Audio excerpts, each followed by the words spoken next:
Airline Mysteries, Flight 739.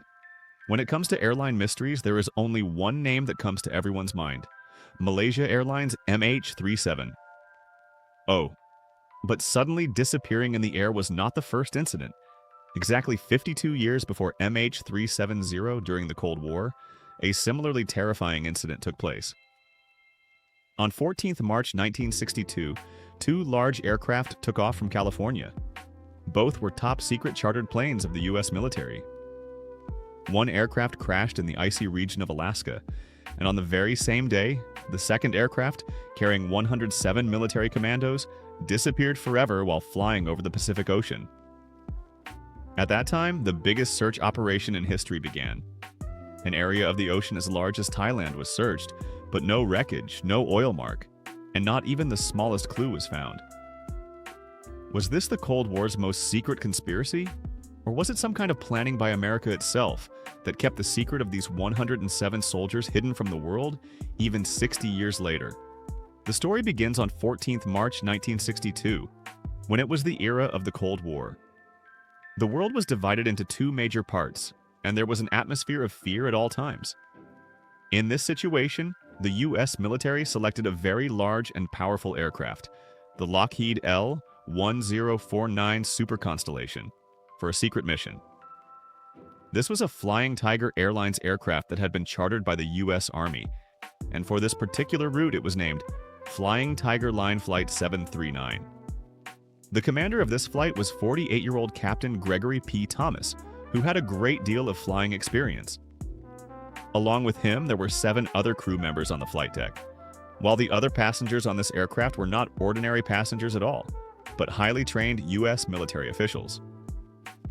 This flight had to travel from California to Vietnam, where U.S. military officials were supposed to train South Vietnamese troops in guerrilla warfare.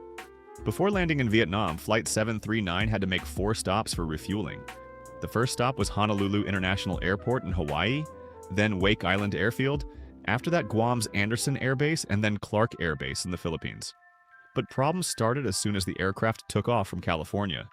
While the aircraft was flying over the Pacific Ocean on its way from California to Hawaii, an ignition problem was reported in engines number 1 and 3.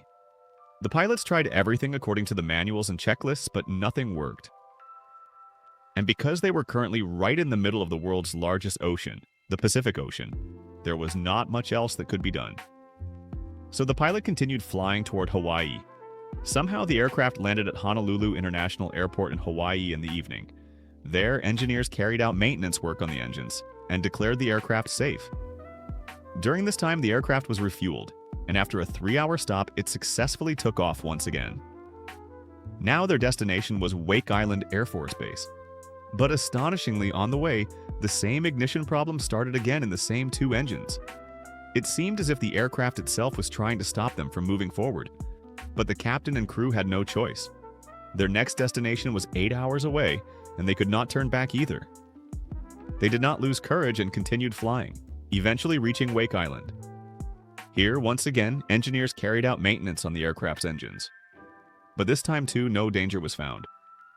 After leaving Wake Island, the engine problem did not appear again, and after a peaceful 6-hour journey, the aircraft safely landed at Guam's Anderson Air Force Base at night. Until this point, everything seemed fine. The passengers and crew got out, ate food, and took some rest. The aircraft was refueled, but during this time, a very strange incident took place. The staff responsible for refueling finished their work and left, and for approximately 15 minutes, there was no one around the large aircraft. The entire aircraft stood alone and empty. During this time, it would have been very easy for any ordinary or unauthorized person to approach the aircraft. This 15-minute silence was going to play a very big role in this story later. Anyway, when the time was up, everyone boarded again, and at around 11 p.m. local time, the aircraft took off from Guam. If everything remained normal, the aircraft was supposed to land at Clark Air Force Base in the Philippines exactly 6 hours later, at 5 a.m. The aircraft was loaded with enough fuel for this journey, approximately 9.5 hours worth, so that in case of an emergency, the aircraft could easily remain in the air for another 3.5 hours. That night, the weather was also good, and the ocean was completely calm. Immediately after taking off from Guam, the captain contacted the radio station and instructed them to inform offices in California, Manila, and Hong Kong about their departure. This was the first time during the entire journey that the crew had made such a request. 80 minutes into the flight, the pilots contacted air traffic control and requested permission to increase their altitude from 10,000 feet to 18,000 feet. Guam ATC gave them permission. 3 minutes later, ATC informed them that they were now moving out of radar range and that radar monitoring of them was being terminated. After this point, the aircraft was no longer on any station's screen. Now, their only remaining connection with the outside world was the radio. 5 minutes later, the pilot broadcast a message over the radio saying that they had now reached 18,000 feet. ATC also heard this message. According to flight rules over the ocean, the pilot had to report their position and fuel information over the radio every hour. 43 minutes later, the pilot sent a radio message saying that they were currently 520 kilometers west of Guam, which placed them over the Pacific Ocean. There was no trouble in his voice, no fear, and no mention of any kind of malfunction. It was a completely normal call. But who knew that this would be Captain Thomas's last radio message? Because after this, no contact was ever made with Flight 739 again. 1 hour later, when Guam ATC tried to contact the aircraft, there was no response from the other side. The operator repeatedly called the aircraft continuously for 20 minutes, but on the other side, there was only silence. Time passed. Slowly, fear began spreading at the radio station. Even after an hour and a half, when the aircraft still had not made any contact, the alarm bells started ringing. When the scheduled landing time at the Philippines base arrived and the aircraft still failed to reach there, a search operation was finally launched. But the biggest question was, in the dark night, where should they search in that endless ocean? The rescue teams had only one clue: this location. After that, there was nothing but an endless ocean all the way to the Philippines. The rescue teams were still hoping that perhaps the aircraft's radio had malfunctioned and that it was still flying. But when the time came when the aircraft would most likely have run out of fuel, all hope disappeared. During that serious period of the Cold War, a U.S. military aircraft carrying commandos had disappeared into thin air in the middle of the ocean. But then a ray of light appeared in the deep darkness. 1 hour and 16 minutes after the last contact with the aircraft, the crew of a tanker ship named SS Allen saw something unusual in the sky over the Pacific Ocean. 5 crew members of the tanker saw a trail of smoke in the sky moving from left to right. Then the trail disappeared behind the clouds, and suddenly there was a huge and powerful explosion. The crew saw 2 balls of fire falling from the sky toward the ocean.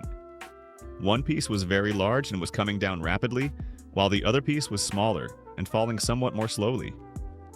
According to the crew's statements, the explosion was so intense that the ship's deck was illuminated for a few seconds. The radar installed on the tanker recorded the location of the explosion 17 miles away from them. The captain of the tanker immediately changed course and decided to head toward the falling pieces. In the direction where the burning pieces had fallen, there was a star in the sky, which they used as a landmark and continued moving toward that direction. They made several attempts to contact Manila and Guam over the radio so that they could inform them about the accident. But strangely, there was some kind of problem with the radio station at that time, and this message could not reach anyone. When the tanker reached the location, everything was normal there. They searched the area continuously for 5.5 hours and shone searchlights into the water. But there was no small piece of the aircraft, no sign of fire, and no sign of any human being. The entire ocean was completely clear, as if nothing had ever happened there. Finally, the tanker captain stopped the search operation, thinking that perhaps this was some secret military exercise or missile testing, and returned to his original route. The next day, when this news reached the rescue teams, they made that location the center of their operation and began the biggest search operation ever conducted in the Pacific Ocean. For 4 continuous days, every inch of water in a 1 square kilometer area was searched. Thousands of people, dozens of ships, and helicopters were deployed for this work, but everything was useless. After 8 days of continuous operations, the rescue teams had searched an area of 520,000 square kilometers. That is an area as large as the entire country of Thailand. After this, America stopped its search operation, because surviving in the ocean for 8 days was considered impossible, and from here, a long investigation began. This investigation revealed that during the initial stops, there had been an ignition problem in 2 engines. But the staff who carried out the maintenance said that there was no such fault in the engines that could have created a danger. Apart from this, at the first stop, some sleeping mattresses had also been loaded because there was no place for the crew to lie down. For the investigation team, Flight 739 had disappeared while leaving behind many questions. But this was not the only flight that had an accident that day. On the very same day Flight 739 disappeared, another similar aircraft belonging to Tiger Air crashed in Alaska. The common thing between both flights was that both aircraft had been chartered by the US military. Both were on top secret missions, and both had taken off from California one after the other. Was it a very big coincidence that 2 military aircraft belonging to the same company were destroyed on the same day? Or was it some kind of planning? This created suspicion that perhaps these aircraft had been sabotaged right from California, meaning some kind of malfunction had deliberately been created inside them. Were the engine problems encountered along the way really problems, or were they part of a plan? One possibility was that lightning had struck the aircraft in the sky. There had been another incident in history where a similar Lockheed aircraft had broken into 2 pieces in mid-air because of a lightning strike. And the guard of the SS Allen had also seen 2 separate balls falling from the sky. But the crew of the ship claimed that there was no sign of lightning in the sky that night. The weather was completely clear. There were only light scattered clouds. So if there was no lightning, then how did the explosion happen? Another very strong theory was that because it was the era of the Cold War, an enemy country, such as the Soviet Union or its allies, might have planted a bomb on the aircraft. But this aircraft had stopped only at high-security US military bases throughout the journey, where getting a bomb inside seemed almost impossible. Then the investigators' attention turned toward that stop at Guam. Remember those 15 minutes when, after refueling, the aircraft was completely alone and the security there was also very loose? Investigators suspected that perhaps during those 15 minutes, someone had taken advantage of the darkness and planted a bomb inside the aircraft. This seemed like the most believable theory, but no concrete evidence of this has ever been found. Some people also pointed toward a missile attack. But when such a large aircraft is destroyed by a missile attack, its wreckage spreads over several miles, and there are many parts of the aircraft that remain floating on the water.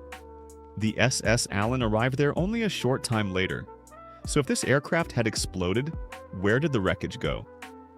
And after all of this comes the most secretive theory, which many people still believe today, that this was all a drama created by America itself. According to some reports, the aircraft never actually exploded in the air. Instead, the aircraft was supposed to be sent on another extremely secret mission into enemy territory.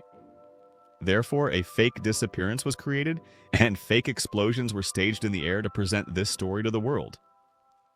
But if this was actually true, then what happened to those 107 people? Because not a single one of them ever contacted their families again. Or perhaps the aircraft really did crash while going on another mission. But maybe the location was somewhere far outside those 520,000 square kilometers that had been searched. There were many possibilities, but concrete evidence was never found. After trying for 1 year, the government finally closed the case. Their official statement was that the aircraft had broken apart in mid-air for an unknown reason. But the real cause of the explosion remains a mystery even today. The files of Flight 739 are still classified, meaning they are beyond the reach of ordinary people. Not a single part of that aircraft has ever been found anywhere in the entire ocean. Yes, sometime later, a passing ship saw a sleeping mattress floating on the ocean, 40 miles away from the location where the SS Allen had seen the fireballs falling. This mattress is connected with Flight 739 because some mattresses had been loaded for the crew at the first stop. But it has still not been proven whether this was the same mattress or not. The story of Flight 739 is not just a tragedy, but a mystery that forces us to think that sometimes the truth is deeper and darker than these oceans themselves. I hope you people will like and share this video from TMT Mystery as well. Thank you very much for your loving comments. See you in the next amazing video.